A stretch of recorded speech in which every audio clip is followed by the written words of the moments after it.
Um, don't. I was just playing a little Battlefield. Don't mind that. Hi everyone.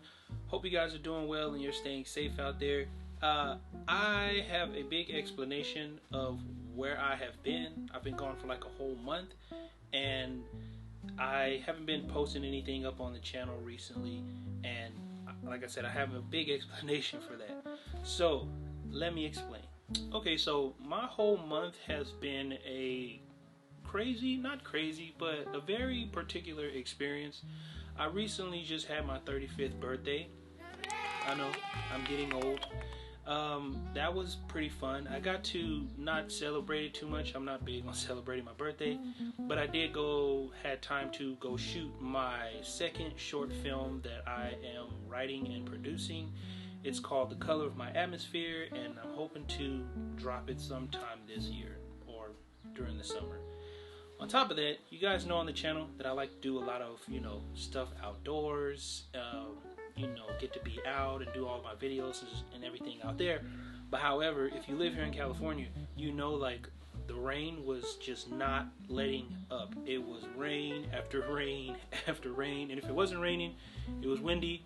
So I couldn't pretty much do any type of videos. And this is like my first time ever having like a sit down face to face kind of indoors. But yeah, I couldn't make a video at any part of that time. But one of the biggest things that did get to happen to me last month is hanging out with a cool company that pretty much a lot of photographers, videographers, filmmakers all know, and that is the good folks over there at the Moment. We got to go out to do a photo shoot for like their bag sale and everything, which was so great. I've known some of the people in the company for about 3 years, and it was nice to finally meet them actually in person. I also got to meet Mia from the channel, from the Moment channel here on YouTube, and also got to meet Mike as well. They're like really, really nice.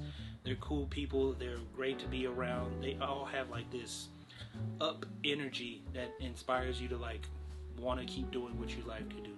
So I would like to thank those guys and gals very, very much. And yeah, so the purpose of this video is me just barely waking up, and I thought to myself, why don't I just make a video of something that I've recently just got into and I wanted to share it, and that is film photography. So as you guys know, here on the channel, I pretty much just talk about, certain gear that I've used, or either it is something that pertains into like editorial photography. That is like my bread and butter. That is my go-to. And trying to learn film has been the most interesting experience, I would say, because if you guys don't know, a lot of my friends do, I am terrified of film. And the reasons why I am terrified of film, because I'm so used to being on a digital camera where I can take like 50 million shots and then just look back and be like, okay, that's not exposed right, the composition's off here. With film, you do not have that. You leave everything completely up to chance. And when I decided to switch, or not switch, but learn it in the process, I just said, hey, let me just go for it, and what's the worst that can happen? And I can tell you, the worst did happen. So first off, what I do want to talk about is the cameras that I picked when I first started into photography. I'm not that big on following everybody else when it comes to certain people. I know some people like the Context T2, and I know some people like, certain other ones that are out there. And I just like to go off the rails of what everyone else is doing and find something that's similar, close to it, and people have like a good time with it. And that's where I ended up with this camera right here, the Nikon L35AF.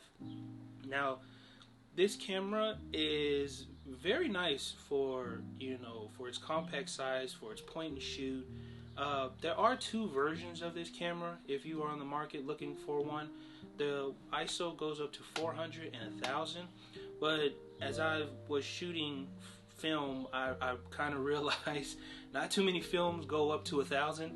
I mean, there are a couple or a few out there, but then I realized that a lot of them just go from 400 down, And I have been having a blast with this camera. I really don't shoot with it too much as I should. I might get back into it and might do a bigger review on this camera. Maybe sometime soon if you guys want to see something like that. But the second camera that I just recently bought that I have been working towards, you know, doing more photography with it, and that is this camera here, the Pentax Spotmatic. This is a really nice hefty camera. I like hefty cameras. I don't really like stuff that is too completely light, because if I feel like something is completely light, it's easy to break if I accidentally drop it, or you know, something else may have happened to it, or you know, when it's in the bag or whatever. But I've shot a few things on this, not too much, like I said, but I wanted to keep getting into doing photography with this a lot more. Now, the one thing that I did have a problem with when I first started, maybe it's just the model that I bought. I have been having a hard time with the wind, and also, you know, everything else when I put the film in the inside. I had a horrible experience twice of not putting the film in correctly, because these two, from a point and shoot to a manual camera, you load the film up completely different in both of these, because some point and shoots, they allow you to go through while you can just wind and wind and wind, and then all of a sudden it goes through once, you know, it's all connected to the teeth. But some manual cameras have this like little slot that you put your film in, and you know, you can wind until, you know, it completely goes all the way through. I didn't know this when I started, and I messed up 2 good rolls, not of just Portra 400, but I also messed up a good roll of Cine Still 400D, and I was so mad because I love that film stock. And I just recently just got a lot better at loading the camera. If you want to come for me, go right ahead and do it, because I'm just completely brand new, and I don't know if anybody else that is brand new got into film has done the same thing as well. But yeah, this camera is really great. I've been having a little bit of fun with it as well. But let's go to the worst parts of me learning film photography or anything, and that's my mistakes. So the little stocks that I have used since I've been learning film photography are Portra 400, Kodak Gold 200, I love that one, Cine Still 400D, and I've also used 800T Cine Still, and I've also used Ilford, I think, plus 400 as well. But I wanted to share off some of like my bad experiences with the camera. Now, some of these will end up being like because a few things. I didn't roll the film in right, or I accidentally opened the back when there was just completely exposed off, and I feel so bad because I feel like I was getting some good shots. I was having so much fun. You know, when you're just like, bam, wow, boom, this is going to be some great shots. And all of a sudden, you end up completing the roll, and then as soon as you feel like you wind everything back, you open it, and it's just completely open. You've exposed everything, and it's just so horrible. I liked this shot right here. This, you know, Los Angeles sign with the whole building in the background with the birds flying. I was so stoked when I got that. I was like, that's going to be the shot. That's going to be a good one when I get it. As soon as the film developed and it gets to me, I'm just like, and it wasn't just for that roll. I end up accidentally opening the thing up completely too early. For those that are getting into film photography, if you are winding your film or it does not have an automatic, whatever it is, please, I would advise to roll the film until you hear a click, or you feel less stress when you're winding it up. Because now that I know this, I'm like cautious about every roll of film that I put inside of my film cameras. Yeah, I wasn't thinking. I was just rolling like, oh, this is gonna be fun. I didn't feel a click or anything. And all of a sudden, I pull it up, and I felt like I just like dropped a whole bag of puppies off the roof. I felt so bad. But I think that's the cool thing, the challenges of film photography. It's a learning experience. It makes you feel immortal because as when you're doing photography for so long, and you've gotten great shot after great shot after great shot, you kind of feel immortal in a sense. Film photography can put you in your humble spot completely. It can make you feel like you are a new beginner at this. You kind of relatively are if you've never started with film photography at all. If you just went straight to DSLRs or digital cameras, you go to film and you think you're hot stuff, and then all of a sudden, you just pretty much see the film that you got, and you're just like, why is it this grainy? Why is it this way? Why is it that way? It kind of makes you feel insecure. But if you have thick skin in that, it kind of makes you feel humble, and it gives you a challenge. That's what film photography is doing for me. It's giving me a complete challenge.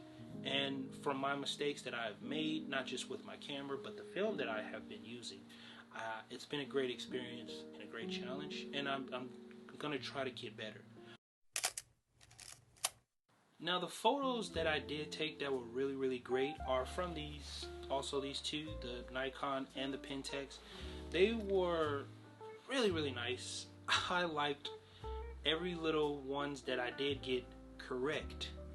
And they were like giving this, this feeling, this vibe and everything. A lot of them I did kind of unfocus. That was a lot of my fault in the process. But I still think they added some type of, character to them. Okay, so if you are a digital photographer and you do film photography as well, you could kind of say this is the right feeling. When you're doing digital photography for so long, you get to this feeling of like every shot that you take is cool, it's amazing, it's astonishing, it's this, it's that. But then when you do film and you take that shot, and even though you can't see the photo that you taken, and you get them developed and you finally see them, you're just like, wow. It gives like this vibe, this feeling, this atmosphere to them, whether it's the grain, your composition. Might I add that your composition needs to be like in order for you to get film down perfectly right. And it's also not just helped me as a digital photographer, it's also kind of helped me as a cinematographer as well. And I just loved the way the photos look. It feels like I'm documenting every little thing that I see as I go by. Hopefully I would like to get more photos with this and just flesh them out more and more and more. I can say that CineStill 400D is my bread and butter. I love that freaking film stock. I know a lot of people out there don't like it, mostly because of the halation, and it's going back and forth with who's better, Portrait 400 or CineStill. I'm gonna let y'all make that decision up, but as for me, I like the 400D. I do like 400 Portrait as well. But can I just add that how they gonna raise the price on the film and then come out with 2 luggages bags? How you gonna do that? That don't make no sense, baby. But those are my thoughts on film photography and me getting into it and everything. If you guys have a favorite film stock, what's your camera that you use? What camera should I get? I'm on the market looking for a medium format camera because I've seen the way that these portraits are looking on this mug, and ooh-wee, I gotta get me one. So hit me in the comments down below on all of this stuff right there. And also, if you guys want to see more photography, more cinematography stuff on this channel, be sure to hit that subscribe button. If you like this video, hit the like. If you didn't, hit the dislike. I always understand. But as that being said, you already know I need to go eat and then I need to go sleep. I've had a long month and more will be coming soon. You guys stay safe and you keep dreaming. Peace.